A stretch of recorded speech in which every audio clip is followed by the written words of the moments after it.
between the Soviet Union and Nazi Germany to have the Soviet Union as another one of the Axis powers. That's right. We speak about the Molotov-Ribbentrop Treaty quite often because it has happened. It has resulted into clear concessions and agreements. Half of Poland would go to the Soviet Union, half would go to Nazi Germany. That was the agreement between them.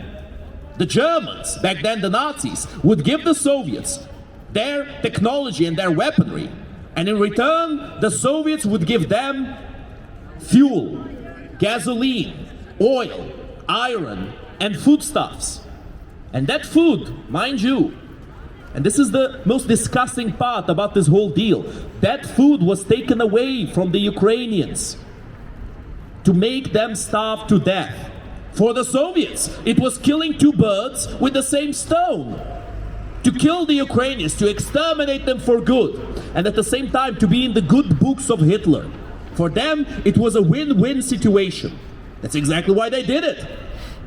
But my friends, that's not all. After the Molotov-Ribbentrop Treaty, there were discussions between the Soviets and the Nazis to actually have the Soviet Union as another Axis power. You know who was trying to get that done? The Soviets. The Soviets were trying their absolute best. Stalin was trying his absolute best to convince Hitler that yes, we are friends, me and you, Stalin and Hitler together, unbeatable. That's what they were trying to do. That was their initiative. But Hitler turned them down. I guess the Soviet Union was a bit too extreme for even Hitler to consider an alliance with. Let that sink in, because both of those regimes are absolutely disgusting.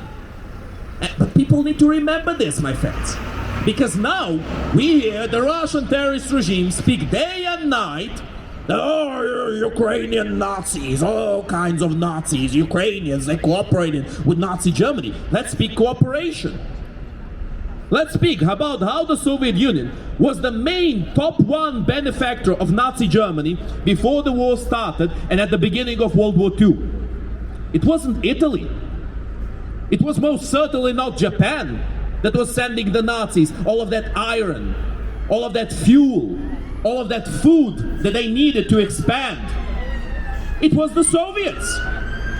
But what do we hear now about that? We don't hear anything. We don't hear the Russian terrorist regime speak about entire battalions of tens of thousands of Nazis fighting for Russia against Ukraine. We don't hear that.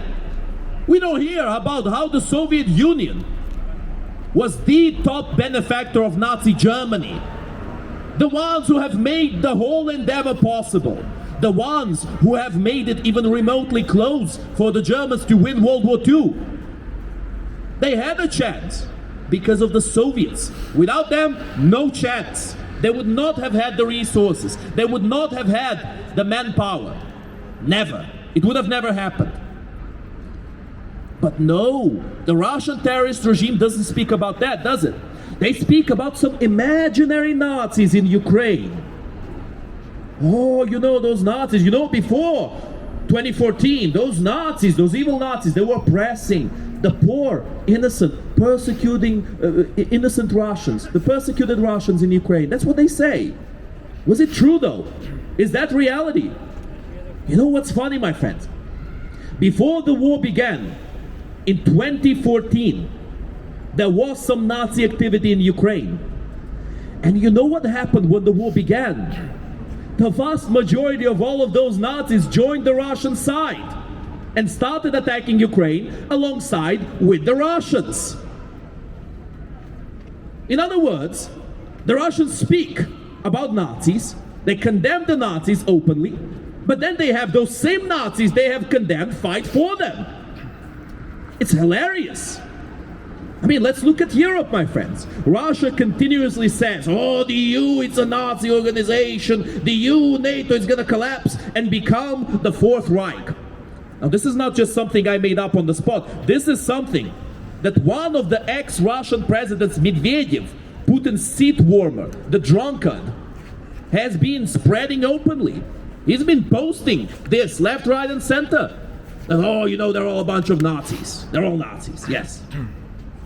Pretty hilarious thing to say if you ask me, my friends, considering that Russia has the Wagner Group, Rusich, and the Sparta Battalion. And now the Wagner Group has been mostly incorporated into the Russian military. So even this idea of plausible deniability is no longer there. They can no longer say, oh, no, in our military, in the Russian military, there's no Nazis. It's those Wagnerites, it's those mercenaries, they're the Nazis. They can't even say that anymore. Because now they invited all of those Nazis into their military with open arms. I mean, indeed, let's talk about the Nazis. Let's talk about how Russia uses them all over the world. Let's talk about how the Russians claim the Europeans are a bunch of Nazis, but at the same time, cooperate with the only Nazi parties in Europe, with the only parties in Europe who sympathize with Nazi ideology. Like, for example, the AfD in Germany and Le Pen's party in France, which, by the way, has some people who are descendants of the people who ruled Vichy France, a pro-Nazi proxy country during World War II. Now let that sink in for a second. Descendants of proper Nazis are now struggling for power in Europe. And the Russians shout, oh, there's Nazis in Europe, but then receive support from those exact Nazis. How can people be so foolish as to miss this? How can certain people think that Russia opposes Nazis? Oh no, but they're Soviets. The Soviets fought against the Nazis. They lost so much against the Nazis.